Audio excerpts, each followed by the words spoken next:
মাদারীপুরে ৩ দিন আগে যেখানে হামলার শিকার হয়েছিলেন সেই একই জায়গায় আবার সমাবেশ ডেকে সব ধরনের চাঁদাবাজি হামলাকারীদের হুঁশিয়ারি দিয়েছেন বিএনপি থেকে সংসদ সদস্য মনোনয়ন প্রত্যাশী অবসরপ্রাপ্ত মেজর রেজাউল করিম। তিনি বলেছেন, যদি লাশ হতে হয় লাশ হব, কিন্তু কালকিনির মাটিতে সকলের অধিকার প্রতিষ্ঠা করব। ৭ অক্টোবর কালকিনিতে বিএনপির মনোনয়ন প্রত্যাশী মেজর রেজাউল করিম তার শতাধিক অনুসারী নিয়ে উপজেলা চত্বরে গেলে শিকার হন বলে জানান তিনি। প্রতিপক্ষ আনিসুর রহমান তালুকদারের অনুসারীরা চাইনিজ সহ দেশীয় চালায় বলে অভিযোগ দেন তিনি।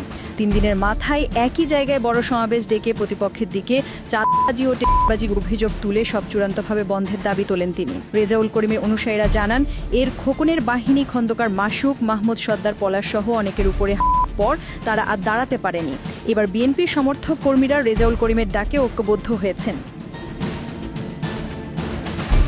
বক্তব্যে অবসরপ্রাপ্ত মেজর রেজাউল করিম বলেন, জিয়াউর রহমানের আদর্শে বিশ্বাসী প্রত্যেক সৈনিকের বিএনপিতে রাজনীতি করার অধিকার রয়েছে। বিএনপিতে কাউকে ঠিকাদারি দেওয়া হয়নি যে তুমি বিএনপির একমাত্র ধারক। যে ব্যক্তি বিএনপিকে ভালোবাসে এবং শহীদ জিয়ার আদর্শকে ধারণ করে সেই বিএনপি করতে পারবে। বিএনপির নাম ভাঙিয়ে চাঁদাবাজি ও টেন্ডারবাজির বিরুদ্ধে কঠোর হুঁশিয়ারি দিয়ে তিনি বলেন, যদি লাশ হয়ে যেতে হয় লাশ হব, কিন্তু কালকিনির মাটিতে সকলের অধিকার প্রতিষ্ঠা করব। বিএনপির নাম ভাঙিয়ে কেউ চাঁদাবাজি করলে তাকে ছাড় দেওয়া হবে না। এই সময় তিনি উল্লেখ করেন, টাকায় নয়, নিজে তার পরিশ্রমের অর্থ দিয়ে নেতাকর্মীদের দেখাশোনা করেন।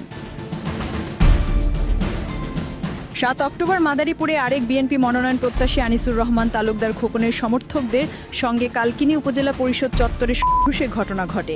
ওই ঘটনায় অন্তত ১৫ জন আহত হয়। এরই প্রতিবাদে বিক্ষোভ মিছিলে মেজর করিম বলেন, হামলা করে কাউকে দাবিয়ে রাখা যায় না। যতবারই আমাদের উপর আঘাত আসবে ততবারই আমরা আরও শক্তিশালী হব। নেতাকর্মীদের উপর যত অত্যাচার হোক না কেন আমরা তার প্রতিহত করব। দল যাকে মনোনয়ন দেবে সবাই সেটি মেনে নেবে উল্লেখ করে তিনি আরও বলেন, কালকিনি কারো একার না, এখানে সবারই রাজনীতি ও নির্বাচন করার অধিকার আছে। বিএনপি কাউকে লিজ দেয়নি। দল যাকে মনোনয়ন দেবে সবাই সেটি মেনে নেবে, কিন্তু কেউ রাজনীতিকে বাণিজ্যে পরিণত করতে পারবে না। সমাবেশ চলাকালীন পুরো এলাকা জুড়ে অতিরিক্ত পুলিশ ও আইনশৃঙ্খলা বাহিনীর অতিরিক্ত সদস্য মোতায়েন করে কড়া নিরাপত্তা ব্যবস্থা গ্রহণ করা হয়। পরে তিনি কালকিনি পৌর শহরের বাজার এলাকায় স্থানীয় জনগণের সঙ্গে কুশল বিনিময় করেন এবং আগামী নির্বাচনে বিএনপির প্রতীক ধানের শীষে ভোট প্রার্থনা করেন।